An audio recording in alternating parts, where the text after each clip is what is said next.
Just going to highlight some of the more important things on demo in the kitchen, because every kitchen's a little different, but you're going to run into, obviously a lot of the same things, unhooking the appliances and the plumbing and whatnot. So yeah, get all that stuff, the appliances out of the way first. We'll start with the sink, the dishwasher supply line, get all the water shut off, and start unhooking this stuff, the garbage disposal, the drains, the discharge line for the dishwasher right there.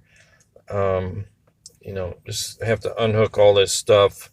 They have some filtered water under here too. So, the sink's usually clogged up with all kinds of stuff. So supply lines, I'm going to end up cutting those off at some point. The bottom of the dishwasher has a cover panel, usually has 2 or 4 screws. Get that off to access underneath. And then this one actually is a nice one. It has screws all the way around on this trim piece that came with the dishwasher. Usually there's just 2 clips on the top. So get all those out, and then underneath I'm going to unhook the water from underneath so I don't have to worry about pulling that hose all the way through. And then the electric's on the other side, hardwired. So I get the power off to all the appliances up here, the garbage disposal, dishwasher, get that unhooked. Dishwasher might be kind of tight. You might have to loosen the legs on it to pull it out. And then the garbage disposal, the wires underneath, the power shut off at the panel. So take the cover off and unhook the wires. And then the discharge hose from the dishwasher always has some nasty water in it. So make sure you drain that so you're not wearing it.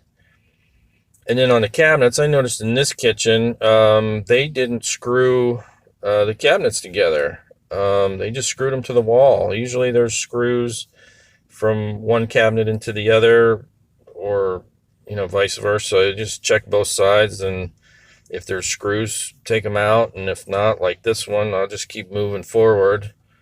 This has a piece of scribe molding across the top. You might have a little piece of crown or something, but that's got to come off. And then the screws into the wall studs, you're going to find all those. Make sure you find them all, and pull them all out. You can take the doors off and the shelves out if you want to make the cabinets lighter. Sometimes there's screws in the bottom or in the top. Sometimes just check it out. Like this one has one going up for whatever reason. So get all the cabinets out and then work on the this valance. Sometimes there's nails or screws from the cabinet into the trim piece, the valance piece. This one just happens to be face nailed into that little piece of trim. So I'll just pop that off from behind with a hammer. That should come off pretty easy. And then we'll work on getting the rest of these cabinets out. The gas stove, I put some tape over that to keep crud from falling in there. And then the hood fan. There's the access to the wires. There again, the power shut off, so we'll unhook the wires, get the covers off, and then usually on these hood fans, there's a couple screws either holding it to the wall or up to the cabinet. Take those out, and that should drop right out. The countertops, I looked under here. You usually look under to see how it was put on. I see a couple nails where they missed the cabinet. I don't see any glue squirting out or any screws, so I think they nailed them down and then put their laminate on top. So I gave one of these smaller pieces a tap to look in there, see if there was screws or nails, and it looks like it's just nailed, so that's actually pretty good. They should just pry off fairly easy. Get a crowbar under there and just wiggle them out. This countertop, sometimes the back, it's hard to get the back to let go, so I put a little something under there to act like a hinge and just slam it down, and it'll pull the nails up out of the back side and just pop that off in one piece.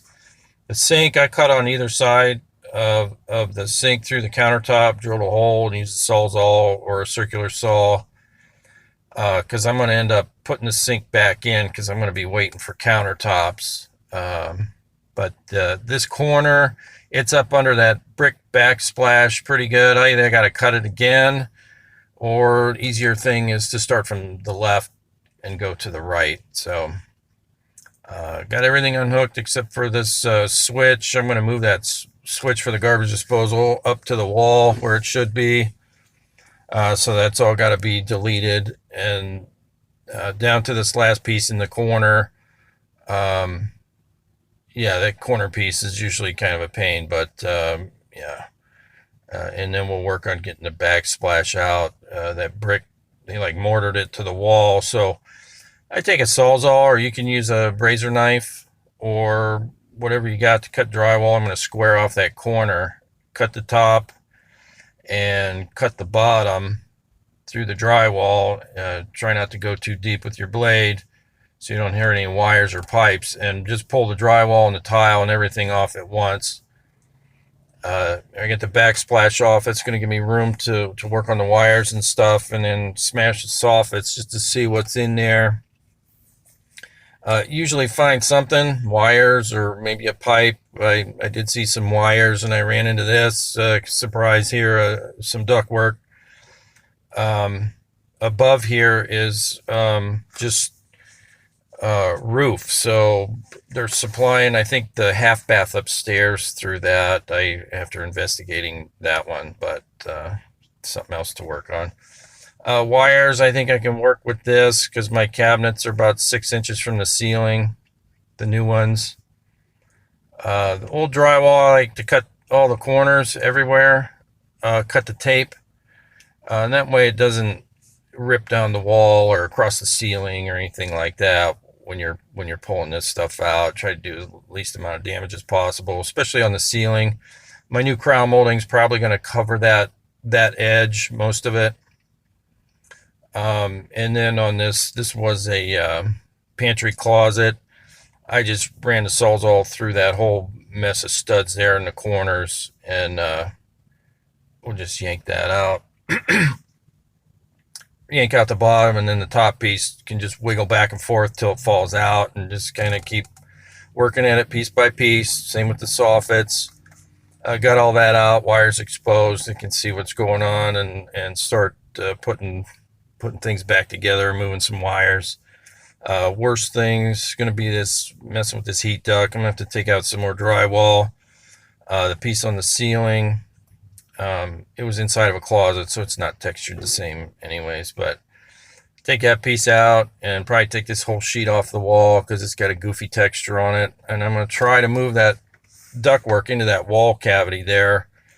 This is the closest one. This is in the basement. I hooked a piece of flex duct. That's the old hole where the duct was.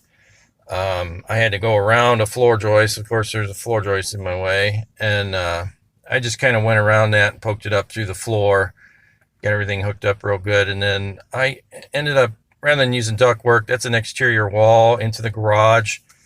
I use that foil stuff. It's insulation. I actually got 2 layers on there, which is going to give them R21 or 22, something like that.